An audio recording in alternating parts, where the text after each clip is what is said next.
Bon matin tout le monde. Mon dernier matin de Bali, je reprends l'avion ce soir et j'avais des super belles intentions de vous faire plusieurs lives ici de Bali, pensant que j'allais être full inspirée, mais non.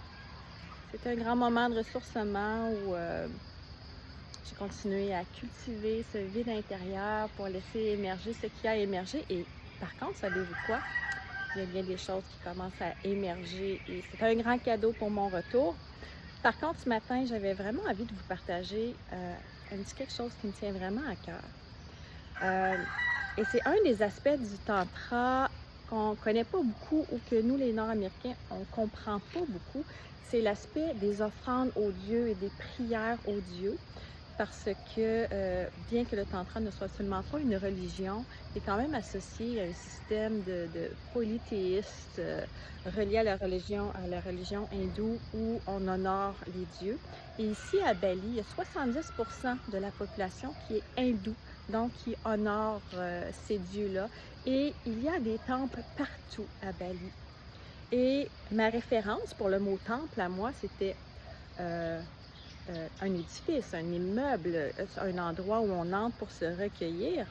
Mais ici, à Bali, un temple, la plupart du temps, ça fait référence à ce petit truc ici debout qui ressemble à une boîte à lettres allongée. Alors, c'est un temple à Bali. C'est l'endroit où on va déposer les offrandes pour honorer les dieux. Et à l'endroit où j'ai logé ici à Wabi Sabi, il y en a plusieurs, il y en a un peu partout sur le terrain. Mais ici, il y en a deux collés près l'un de l'autre. Endroit où on a fait des rituels, où on dépose les offrandes pour faire les demandes aux dieux, pour honorer les dieux, pour exprimer notre gratitude. Et à chaque demande que l'on fait, on se fait répondre « May the gods bless you, may the gods answer your prayer ». Et ça m'a amené à une autre réflexion plus profonde. Lorsqu'hier, j'écoutais une autre vidéo YouTube où on disait que le code de Dieu est dans notre ADN et que c'était maintenant prouvé par la science et d'aller voir des vidéos de Greg Baden, je pense, sur Gaïa, que je vais faire à mon arrivée à la maison, que j'ai pas eu le temps de faire encore. Oui, tiens, on a une autre œuvre de la nature ici qui parle. Comme quoi Dieu existe à l'intérieur de nous à travers notre ADN. Et qu'est-ce que je comprends à travers que les dieux te bénissent, que les dieux répondent à ta prière, ou pourquoi je devrais honorer les dieux? Parce que c'est ce que je suis. Quand je fais ça, si je transpose à quelque chose qui me rejoint plus dans ma nature nord-américaine, c'est que je suis la déesse, je suis Dieu à l'intérieur de moi. Alors quand je prends le temps d'honorer le divin, d'exprimer la gratitude au divin, de faire mes demandes au divin, qu'est-ce que je fais en réalité dans ma perception?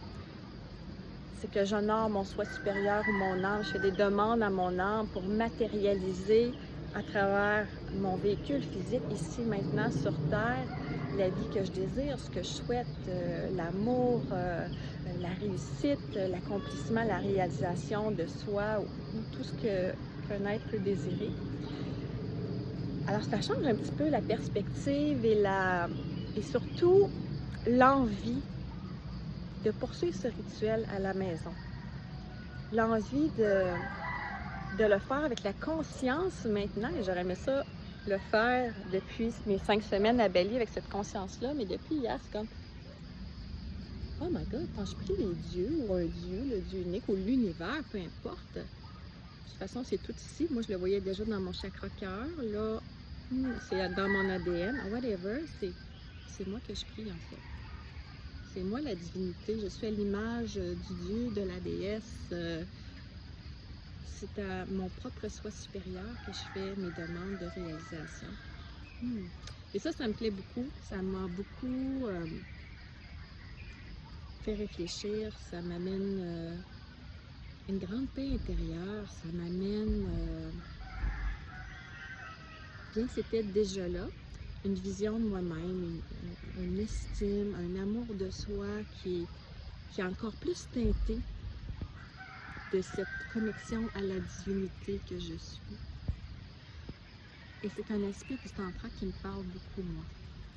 C'est un aspect absolument essentiel. C'est... je cherche mes mots ce matin. Ouais, c'est ce qui me donne encore plus de valeur en tant qu'être, de voir qui je suis vraiment. J'arrête pas de le répéter, ces mots-là, dans mes lives, quand j'enseigne.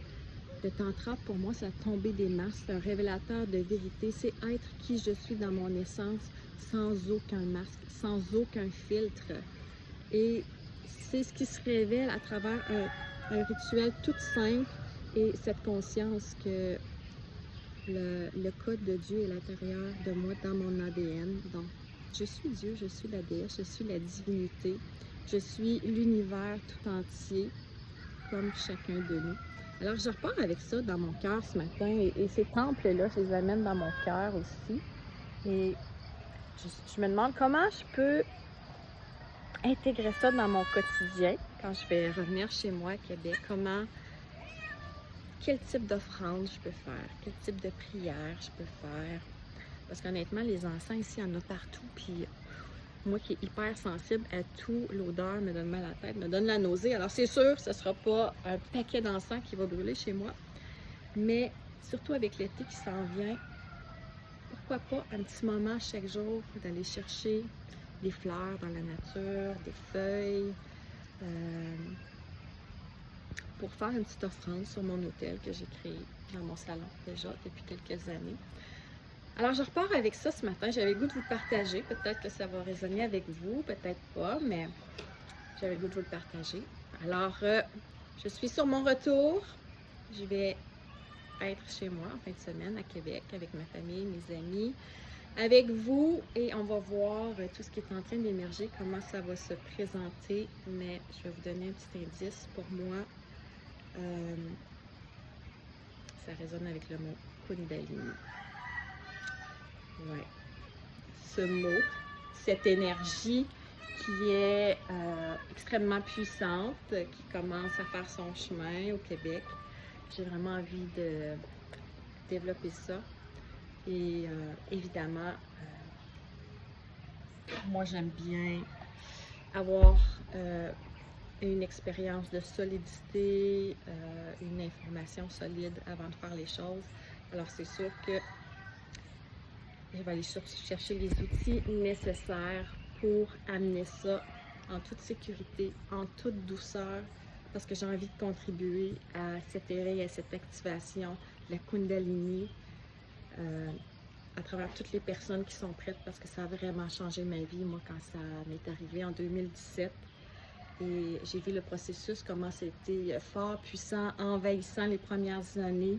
Comment, à force de la canaliser, cette Kundalini, elle s'est adoucie, comment ça a changé ma sexualité, comment ça a changé ma conscience, mon ouverture du cœur, comment ça a allégé les fardeaux, c'est pas ça que je veux dire. En fait, comment ça a pu pousser sur les résistances dans mon corps pour m'aider à les libérer.